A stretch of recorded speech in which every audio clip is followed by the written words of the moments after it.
शहर से बहुत दूर एक गांव था। उस गांव में एक बरगद का पेड़ था। उस पेड़ पर एक झूला लटका हुआ था, लेकिन कोई भी गांव वाला उस झूले पर बैठने की हिम्मत नहीं करता था। एक दिन घसीटा और उसकी पत्नी निर्मला सो रहे होते हैं। तभी उन्हें खिड़की से किसी के रोने की आवाज आती है। इस वजह से घसीटा की नींद खुल जाती है। अरे ये कौन है? हे भगवान, लगता है ये आवाज उसी बरगद के पेड़ की तरफ से आ रही है। अरे निर्मला, जल्दी उठो, देखो ना, आज फिर से वही रोने की आवाज आ रही है। हे भगवान, ये रोने की आवाज तो उसी झूले की तरफ से आ रही है। तुम डरो नहीं, मैं अभी देखता हूँ। फिर घसीटा खिड़की की तरफ जाता है तो उसकी आंखें फटी की फटी रह जाती हैं। उसे झूले पर एक औरत दिखाई देती है। उसने सफेद रंग की साड़ी पहनी होती है और रो रही होती है। अरे निर्मला, जल्दी यहाँ आओ, देखो झूले पर कोई बैठा हुआ है। फिर निर्मला भी जल्दी से खिड़की की ओर जाती है और उस औरत को देखने लगती है। अजी, ये वही चुड़ैल तो नहीं जिसने इस झूले पर अपना कब्जा कर रखा है? तुम्हारा दिमाग खराब तो नहीं हो गया? वो सिर्फ एक औरत है। अजी, भला रात के 2 बजे कौन पेड़ के नीचे झूला झूलता है? अब तुम रुको, मैं अभी बाहर जाकर देखता हूँ। अरे रुको रुको, तुम्हारा दिमाग खराब तो नहीं हो गया जो खुद मौत के मुंह में मरने के लिए जाना चाहते हो? मैं आपको कहीं नहीं जाने दूंगी। तभी वह चुड़ैल अचानक से गायब हो जाती है। ये सब देखकर वे दोनों डर जाते हैं। अरे मर गए रे, ये तो गायब हो गई। मैंने आपसे कहा था ना जी, ये कोई आम औरत नहीं है। तुम सही कहती हो निर्मला, इस झूले में जरूर कोई गड़बड़ है, तभी कोई गांव वाला इसके आसपास जाने में भी डरता है। अजी, आज तक तो हमने इस झूले के बारे में सिर्फ अफवाहें ही सुनी थी। आज तो अपनी आंखों से देख लिया। मैं अब इस घर में और नहीं रहने वाली। फिर अगले दिन निर्मला का भाई अपनी पत्नी के साथ शहर से उसके घर आता है। अरे निर्मला बहन, तुम कहाँ हो? अरे भाई, तुम आज तुम्हें अपनी बहन की याद कैसे आ गई? बस ऐसे ही बहुत दिन हो गए थे, तो मैंने सोचा अपनी प्यारी बहन से मिल लूं आज। फिर वे लोग पूरा दिन हंसी मजाक करके बिता देते हैं। और फिर रात होने पर, बबलू भाई, तुम नीलू के साथ इस कमरे में सो जाओ, हम साथ वाले कमरे में सो जाते हैं। और हाँ, तुम्हें किसी चीज की जरूरत हो तो मुझे बता देना। फिर इतना बोलकर निर्मला अपने कमरे में सोने के लिए चली जाती है। फिर कुछ देर के बाद नीलू की नजर खिड़की के बाहर उस झूले पर पड़ती है। अजी, इधर आइए, वो देखिए, वो पेड़ के नीचे एक झूला लगा हुआ है। हमारे शहर में तो ऐसा कहीं देखने को नहीं मिलता। चलिए ना, मेरा बहुत मन है झूला झूलने का, चलिए ना। अरे रुको रुको, अभी तो रात हो गई है, सुबह होते ही झूल लेना, अभी सो जाओ। फिर इतना बोलकर बबलू सोने चला जाता है, लेकिन नीलू उसी झूले को देखती रहती है। अजी सुनिए ना, चलिए ना, मेरा बहुत मन है। लेकिन बबलू नीलू की बात को अनसुना कर देता है और सो जाता है। फिर नीलू सोचती है, अरे ये झूला तो एकदम घर के पीछे ही है, मैं खुद ही चली जाती हूँ। फिर इतना सोचकर नीलू घर से अकेले ही निकल पड़ती है और सीधा उस झूले के पास पहुंच जाती है। अरे वाह, जैसा मैंने सोचा था ये तो बिल्कुल वैसा ही निकला। आज तो मजा ही आ गया।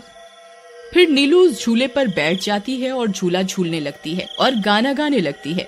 पंछी बनूं उड़ती फिरूं मस्त गगन में, आज मैं आजाद हूँ दुनिया के चमन में।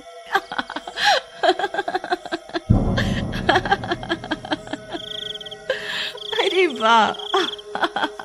फिर नीलू कुछ देर रात खुशी खुशी झूला झूलती रहती है।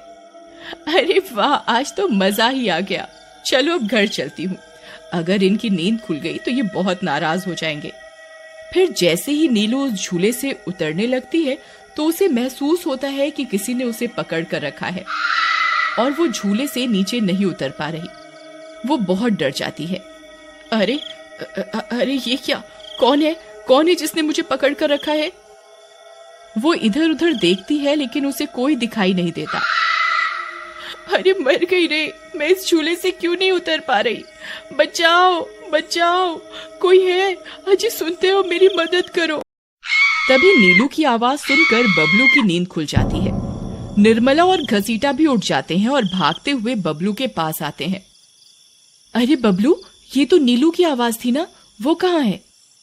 तभी घसीटा की नजर उस झूले पर पड़ती है। उसे नीलू उस पेड़ के नीचे पड़ी हुई दिखाई देती है। हे भगवान, ये क्या अनर्थ हो गया?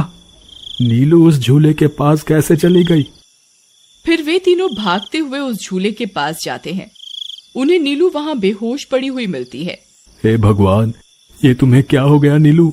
नीलू, तुम्हें यहाँ नहीं आना चाहिए था। हे भगवान, अब क्या होगा?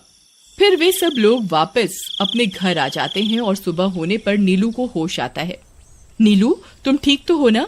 आज के बाद कभी उस झूले के पास नहीं जाना। उस झूले पर किसी चुड़ैल का साया है। ठीक है दीदी, मैं आज के बाद उस झूले के पास कभी नहीं जाऊंगी।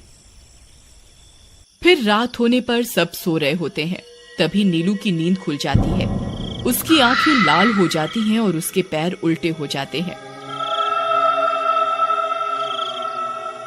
और वो घर से निकलकर झूले की तरफ चल देती है और झूला झूलने लगती है।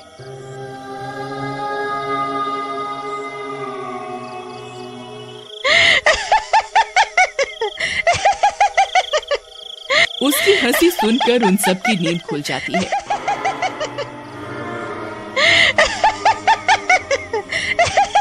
निर्मला और घसीटा भागते हुए बबलू के कमरे में आते हैं और नीलू को वहां ना पाकर परेशान हो जाते हैं। हे भगवान, अब ये नीलू कहाँ चली गई? फिर वे सब खिड़की से झांक कर देखते हैं तो उनकी आंखें फटी की फटी रह जाती हैं। नीलू झूला झूल रही होती है। अरे मर गए रे, ये नास मीठी तो फिर से झूला झूलने चली गई। अरे बेवकूफ बबलू, अपनी पत्नी को संभाल कर नहीं रख सकता क्या? देख, तेरी पत्नी आधी रात को कैसे झूला झूल रही है। दीदी, मुझे माफ कर दो। मैंने इसे समझाया भी था कि उस झूले की तरफ कभी मत जाना। अरे जल्दी चलो, हमें अभी नीलू के पास जाना होगा, कहीं कोई अनर्थ ना हो जाए। फिर वे तीनों भागते हुए उस झूले के पास पहुंच जाते हैं। ए नास मीठी नीलू, चल जल्दी से इस झूले से नीचे उतर। तुझे कल भी समझाया था ना, इस झूले की तरफ नहीं जाना। एक बार में समझ नहीं आता क्या?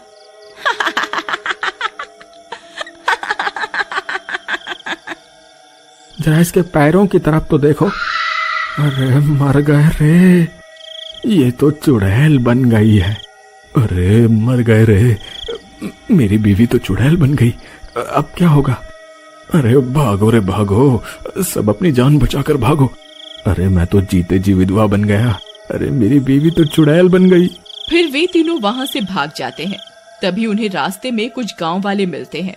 अरे घसीटा भाई, क्या हुआ? इतनी रात गए कहाँ भागे जा रहे हो? अरे भाई, इसकी पत्नी नीलू शहर से आई थी और रात को वो बरगद के पेड़ के नीचे बंधे झूले पर झूला झूलने चली गई। अब उस चुड़ैल ने उसके शरीर पर अपना कब्जा कर लिया है। हे भगवान, ये क्या अनर्थ हो गया? चलो हम सब मिलकर अभी वहां चलते हैं। फिर वे सब गांव वाले मिलकर वहां पहुंच जाते हैं। नीलू अभी भी झूला झूल रही होती है। ए चुड़ैल, बस बहुत हो गया। तूने हम गांव वालों को बहुत परेशान किया है। तेरी वजह से कोई भी रात को इस रास्ते से गुजरने की हिम्मत नहीं करता था, लेकिन बस आज तेरा खेल खत्म करके ही रहेंगे। चलो भाइयों, आज इस चुड़ैल को जिंदा नहीं छोड़ना, बता रहे हैं। भाइयों, हमें इस झूले को इस पेड़ से काट कर अलग करना होगा। फिर कुछ गांव वाले खंजर से झूले की रस्सी तोड़ देते हैं। झूला टूटते ही नीलू नीचे गिर जाती है और चुड़ैल गुस्से में नीलू के शरीर से बाहर निकल जाती है।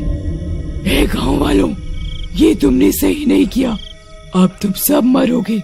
भाई जल्दी से इस झूले में आग लगा दो, हो सकता है इस झूले के जलने से ये चुड़ैल भी मर जाए। तभी एक गांव वाला उस झूले को आग के हवाले कर देता है। उस झूले में आग लगते ही वह चुड़ैल भी तड़पने लगती है और कुछ ही